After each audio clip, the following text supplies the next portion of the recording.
Well, then several measures have been announced this week to address alleged corruption linked to COVID-19 funds.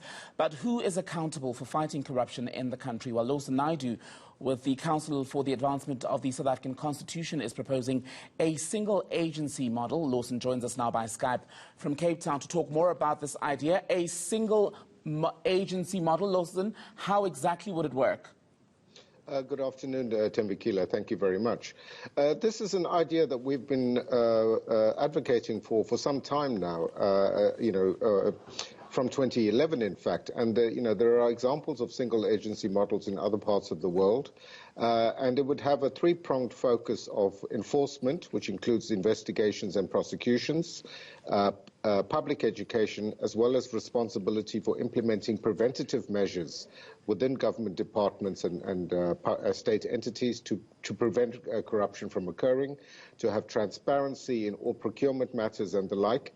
There is no silver bullet to dealing with corruption. Whatever institutional model one chooses, there has to be the requisite political will in place, which means ensuring that the agency is truly independent and insulated from political influence.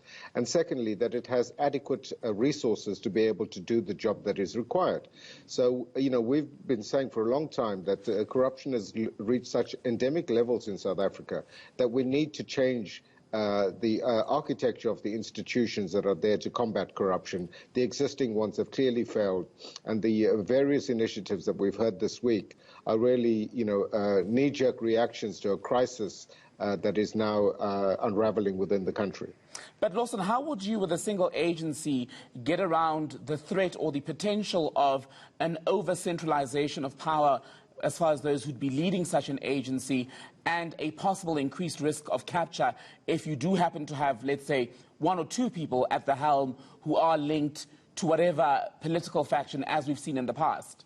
Yeah, no, that's a legitimate concern, Thembekile, especially given the experience we've had in South Africa in recent times with the capture of key law enforcement agencies, the Hawks, the NPA, SARS, and the like. So the mechanism for appointment of people to head such an agency is going to be critical.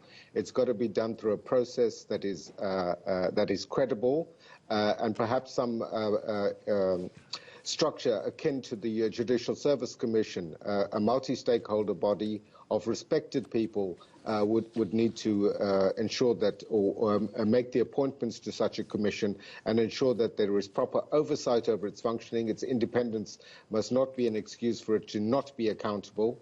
And, but if it is truly independent, as I say, with resources, skilled personnel, and really able to execute a mandate of without fear and favor, it will go some way towards reeling in the corruption that is so endemic and is so hardwired into the procurement systems in South Africa at the moment, as we're seeing from the almost daily revelations that are now coming out. When you look at our agencies, from the Hawks, the SIU, the National Prosecuting Authority, when you read their mandate on paper, it's all well-intentioned and looks great as far as crime busting is concerned. One could argue that we don't need a new agency. What we need is to have what is in place function at its best. Indeed, that is the case. But we've seen over many years, and even in the last couple of years, with changes to the top leadership of the Hawks and the NPA, as well as the SIU, that these institutions are still not fully geared up to be able to do the job that is expected of them. So to take some of the capacity that exists within each of those institutions that relate specifically to fighting corruption, create a new body with the requisite capacity and add the additional capacity that would be required, resource it adequately, and let it loose on the corrupt in South Africa. I think that's it's a model that we really have to turn to now, because everything else has failed, and the levels of corruption are not coming down despite the initiatives that have been taken. We've had an anti-corruption task team in place for almost 10 years now, and it has failed to crack through on corruption. Let me ask you then about the news of the last 24 hours. President Cyril Ramaphosa announcing the establishment of this interministerial committee that will not so much investigate allegations of corruption linked to COVID-19, but gather information, make sure that there's easier access to the tender documents and the paper trail as things stand. Is that not a duplication of Parliament's oversight role? Well, I think for me, it's regrettable that it takes the President to establish an interministerial committee to do what government departments ought to be doing automatically, which is to make such information publicly available, to publicize issues of tenders, the criteria for those tenders, and who gets awarded those tenders. That's something that should be done as a matter of course. It really is a sad indictment on the state of governance that we now have to have an interministerial committee to do that. Does the involvement of ministers, do you think, then at this level guarantee transparency, I beg your pardon, and cooperation with these efforts? I don't think it does. I mean, I think we've come to see many such initiatives, and they've often come to naught.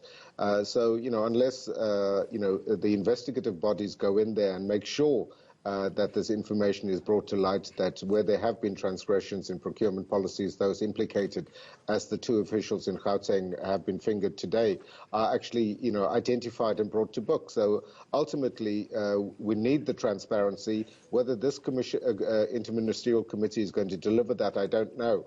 But transparency is critical in the fight against corruption.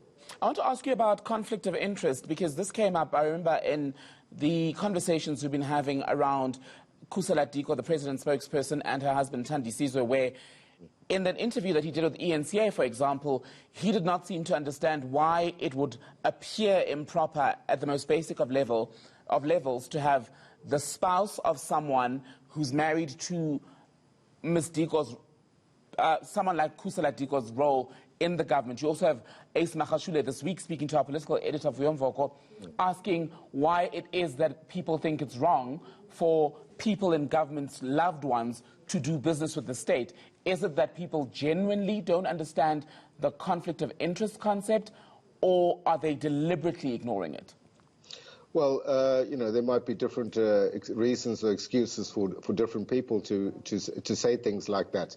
But it's clear that people who are immediate family members of those holding positions of authority, whether in the state or in the ruling party, should not be allowed to do business with the state. If you elect to serve as a public official, these are some of the constraints that come with it, because the positions come with great responsibility and authority.